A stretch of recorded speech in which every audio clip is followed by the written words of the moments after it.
What's up, ladies and gentlemen? My name's Seth. We are back again from Trove. Luxion is back, baby. Now, here's the thing.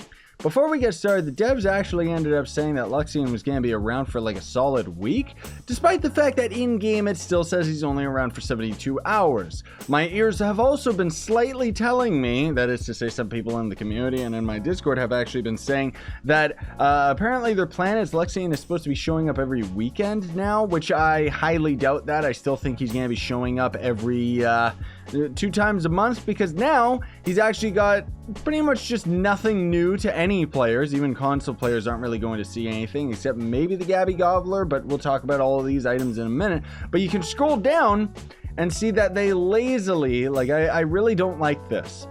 Unyielding and Zealous used to be in the cash shop. You could actually buy these for credits / qubits, and now randomly they just decided to take them out of the store and throw them in Luxion's inventory. So he really is a trash man of Trove, where he's just going to sell anything. Apparently down the line they're gonna take Death Defying out of the store and they'll throw it in his inventory too, I betcha, including the standard Trovian signs, which is an item that also was very often in the cash shop. It's actually been removed multiple times and now is actually just out of the store again, and I guess permanently out of the store.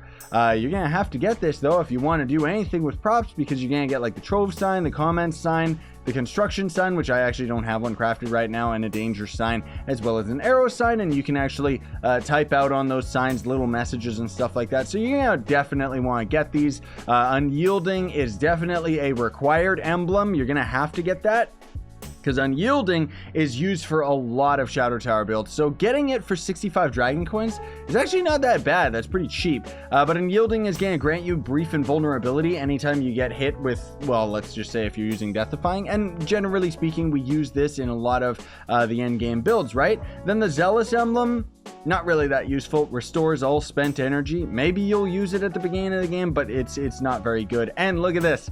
Look at this. Can be purchased on occasion from Luxion's store when it appears in the Trove hub. It says that for both of them. So boo! Boo, devs! That's so stupid. Like, it seriously is, man. That gets me so frustrated. But the Lorekeeper Dragon is back. So that's kind of cool. Before you get crazy about it, you are not going to be able to loot collect the dragon egg or anything like that. They have completely fixed it. This is going to be the Lorekeeper Dragon. Thankfully, though, like, it's really, really cool that they've got this guy back, because we were worried that they weren't going to have this dragon show up for a million years. Let me actually turn off reshade so you guys can see this verbatim. This is what it's going to look like on console and stuff like that. And it's a very beautiful dragon. It seriously is. It's got great video effects, even the flying. Like, it's got an impressive wingspan. The video effects of the shots themselves are kind of old golden and ancient and blue, and it's just, generally speaking, a very, very handsome dragon, wouldn't you say? It's gonna go with a lot of characters. And then we got the Gabby Gobbler, which is going to be, where's my little ally right there? Look at him. Oh, he's so cute. Oh, look at him. He's such an idiot. But he's going to end up giving us attack speed 5% and movement speed 5%. Not really the best as far as an ally is concerned. Maybe a starting player will find it useful, but I don't know. And then Kuroky, which is one of the rarer drops that's always in rotation in the Chaos Chest. It's just very, very uncommon to end up actually getting this. Very similar to, there's the little tentacle ally and the Chaos Chest ally and the tentacle Chaos Chest ally. Ignore what this guy's rocking around on. We're going to talk about Luxion in a sec, because we'll talk about his souls, and I'll actually show you the entirety of the dragon, but shh, don't tell anybody I told you this. But this guy's pretty cool. As soon as we end up going out into the environment, he actually has tentacles spawning kind of out of the ground, like tentacle grass. So it's pretty cool. He's got decent video effects. He's disgusting, though. I don't like him. And then the Skulking Skitterling, which I'm a little bit disheartened that they ended up making this little guy easily attained, because originally how you had to get this was pretty cool. You had to install Defiance, which is another game that, you know, Trine Worlds ends up making, and you had to get to a certain quest line in that game in order to get this mounted Trove. And it was cool because it gave us, it introduced us to the other game, gave us incentive to play the other game. But, now we just have it as a willy-nilly mount that you can end up getting. I'm pretty sure this has even been in the Chaos Chest, so I guess screw Defiance, right? And then we've also got, unfortunately, Luxion's first ever inventory. He ended up selling all of these weird chicken, turkey Thanksgiving themed items. I don't know why he even has these, like seriously, but we got a rolling turkey drum. Just, you know, KFC, I guess. Why not? As well as the cardboard box as a mag rider, which is not as fun for me as the starting mag rider. I just like the starting mag rider better. Then we've also got his next item, which is going to be the Antigravity Boat. Which is going to actually be disgusting, but it's a gliding mount, so I guess if you want a free gliding mount, why not? But it's got like no video effects to it, and it's one of the worst mounts you've ever seen, I know. I also want to give a huge shout out to the devs for the improvements update actually being one of the worst Trove updates to have ever come out, not only because it completely broke the PC economy with the flux duplication exploit that we ended up seeing come out recently, but more so than that, everything about this update is broken and crashes the game. You try to take a picture with F12, you crash the game. You try to type anything in the collections menu, you crash the game. You try to access your mounts through your personal inventory right behind me here, you crash the game. And let me tell you, trying to equip all of these mounts, my game crashed like 6 times just trying to get these things equipped. It is absolutely ridiculous and it needs fixing as soon as possible. I don't care about the flux duplication glitch. It's already broken the game. Fix the game so it doesn't crash. What did they end up changing that makes the game crash so much? It's so frustrating. Anyways, then there's the lofty leftovers, which is, I don't know. There was a Thanksgiving turkey mount that's kind of just a bouncing version of this mount again, but it's actually got like full-on skin. This one's just a weird, gross skeleton. I don't know. It's weird. And then the standard signs, as I explained, Unyielding and the Zealous Emblem, as well as the Golden Horde Dragon Souls. So you're going to be able to buy 15 of these. You're limited to 15 of them. If we go to the badge section under, not gameplay, you fool, dragons, and scroll all the way down, you can see Golden Horde Dragon Ascension, which is actually Luxion as a dragon. We talked about this every single time he showed up, wondering when we were going to actually buy his dragon egg. Turns out that the developers wanted to end up making his progression the same as the first early bird dragons that were added to the game. So you have to get a total of 100 dragon souls. The dragon itself is going to cost you 400 dragon coins. No other resources. That's it. That's in the total amount of dragon souls that you're going to have to acquire, not require, is going to end up totaling 400 dragon coins, which is pretty good because this is probably one of the best dragons you can get in the game, simply because you're getting tons and tons of mastery, tons and tons of items out of it. And then also just the dragon itself. Like you can see, we've got 5 dragon souls gets you the helmet. We've already shown that off. I think I actually have that on my Fate Trickster. Yeah, it's right here, this weird Luxion Flux helmet. If you didn't do the Luxion is missing event, unfortunately, you're going to kind of be screwed and be a little bit further behind everybody else. Just a heads up for that one. And then if you ended up getting 5 souls, which you would out of the event, you end up getting this little Luxion ally. Oh, he's so cute and stupid, and he kind of, I don't know, he's okay. What does he actually end up doing? I dare I actually type it in? I don't think that I want to. It should be in its own Luxion category though, right? I think so, somewhere around here. Okay, so here he is right here. This ally gives you 50 mastery, by the way, 20% physical damage, which is pretty good. Reduces cooldown time by 10%, and damaging enemies has a chance to blast them with fire. So it's a pretty good ally overall. I don't know why I didn't have it favorited. Definitely gonna want to get that, but it's not like you have much of a choice if you're trying to go for the whole dragon. Now again, you're in total out of 5 fragments or 5 dragon souls, you're getting 50 magic or 50 mastery from the badge itself, and then also 50 from the ally as well. Now we are going to be able to bump up to the 10 right here, which is going to give us the Golden Horde Fledgling. So let's just do that right here. I want to make sure that we look very beautiful while we're doing this. Yes, use the lightning that's been rehashed from other dragons, although it is still definitely beautiful.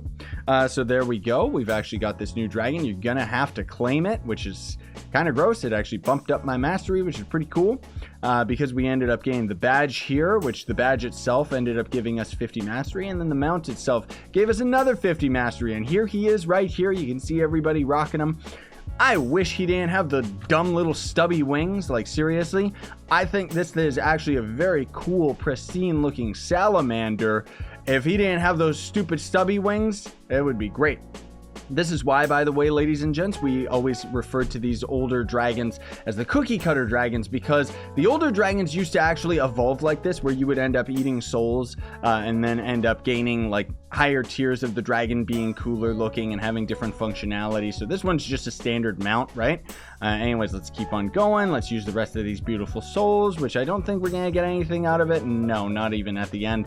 And then the next step, we're going to be able to take a little bit of a sneak peek at this. I keep on going into the gameplay badges.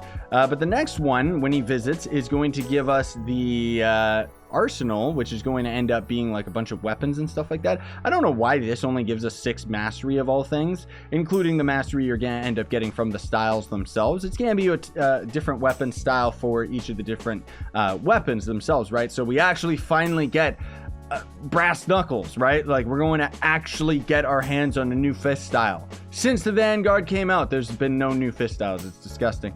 But then at 50 Dragon Souls, you're going to get the Golden Horde Dragon. So I'll show you what this guy's going to end up looking like right here. He's pretty cool. You know, he's kind of just a normal dragon. Shout out to my man Stratos, because he data mined this and ended up changing it to an easy overhaul. Like, this is just a mod that I'm rocking just so I can show you guys what the dragon is going to actually look like. And these are actually his video effects as well. So Stratos went the extra mile and actually got them out of the files. So he's got nice footy prints. The glowing and light around him is, I mean, honestly speaking, it's even more impressive. I don't know, I don't really like it, but it's a bit too much for me. But it's more flashy than most mastery dragons, which is quite weird. You know, like, they're really trying to play this guy up as being something special. So you're going to get 100 mastery from that, not including the mount itself, which is going to give you even more mastery. And then you're also going to end up getting a style, or not a style, an aura, right? Glittering prize. Yeah, so this is on unlock also is going to end up giving you a bunch of stats. So you're going to get 1,000 health, 0.5% to your crit hit, 5% crit damage, 250 damage, and 100 magic find. And this is just a passive stat. This has got nothing to do with the dragon. The aura itself, I'll try and track down the image that Stratos ended up having about it, because I don't actually have the mod installed that actually shows what it looks like. But essentially, it's going to end up just being the stars that you see around the dragon and just going to be applied to any of your weapon styles, right? So it's kind of cool. And then finally, you're going to end up getting the dragon itself, 350 mastery just from the badge itself. And the dragon, if we can get a sneak peek, nope. Where is it? Where is he hanging out? He's got to be in the ancestral area. So maxed out Luxion is also going to give us 250 mastery as well. And then, does he give us any stats? He doesn't. That's strange, because he used to. What? He used to give us mastery. Or not mastery, he used to give us stats. The whole point that was kind of cool and crazy about him was that you ended up gaining the stats that you already saw previously from the badge, and then more magic find from the dragon itself. Huh. Well, anyways, the maxed out dragon's gonna look like this, so only slightly different. He's got his, Luxion head, and it's essentially just going to end up being the full-on mount, outside of the fact that Luxion itself has some pretty cool wings. I really don't like the wings on the mount. I wish it was just Luxion instead of trying to be another weirder dragon, right? But we can see the, the nostril fire when it comes out, and it's pretty in yellow. I'm not sure if the jumping VFX is going to end up being any different, but the dragon itself is still very, very cool and impressive. And the fireballs are really, really nice. He's got a decent wingspan, but it's not really something I'm into. Fireballs, though, absolutely beautiful. You can see the video effects are actually kind of taking over from the Arium Lorekeeper Dragon, but we do see the Flux VFX kind of falling all over the place, and it kind of ragdolls very nicely. Really, really impressive. Really like it. Happy that we can finally get this dragon, but of course, it would end up being time-gated, because the devs love their time-gated content, man. And it's disgusting. Like, I think if you got the dragon coins, just let us get the dragon. Isn't that the whole point of Luxion, is to drain our dragon coins? Oh, and then last but not least, I do want to mention that any of these items that you see right here that I can still buy are going to be tradable. Outside of the fragments, I don't think they're tradable. I think the game just lets you buy them no matter what. But any of these mounts and stuff like that, including the Unyielding and the Zealous emblems, they're all going to end up being tradable. So Unyielding, I think, could end up being quite expensive later on, so you should definitely invest in getting a few of these at least. But anything else, I don't know. I mean, maybe go for the Zealous just because people are going to need it for a bit of extra mastery. But generally speaking, I think the only one people are going to be interested is on Unyielding, because you're going to need it in order to end up getting some of those endgame builds. Thanks for watching though, ladies and gents. Very much appreciated. We'll see whether or not Luxion sticks around for the whole week. Apparently that's what he was supposed to do, but the devs have been going back on their word with Luxion a lot lately. First they said he was going to show up like last 2 weeks ago, and then he was going to show up like on last weekend or something, and now he finally ended up showing up, which is all going according to plan, right? According to the Luxion event anyways. And then anyways, hopefully he shows up every weekend so we could get this time Gaia Dragon, but I honestly don't see it. I think he's still just gonna show up every 2 months, and it would be great if he showed up on the weekend. I think that would actually be really, really good. Anyways, thanks for watching. Don't forget to like, sub, and hit that notification bell. And if you haven't already, you can actually support me by clicking that join button down below and becoming a member. You're going to get a little icon by your name when you end up leaving a comment. You can also get custom emojis whenever I'm doing live streams. But whatever, you know, it's completely up to you. You can buy some merch if you wanted to do that. Then you could support me as well as rock it in real life. But if you don't have any money and you still want to support me, that's no problem. Check out the links down below for Gawkbox as well as Solidarity app. That's going to give you a couple different options where you access it through your phone, tie your YouTube account to it, and it's quite literally going to tell you download this phone game, play it for a few minutes, and they give you money that you can then give to me. Even if you don't, I still appreciate you watching and appreciate your supports. Sayonara and stay epic, everybody.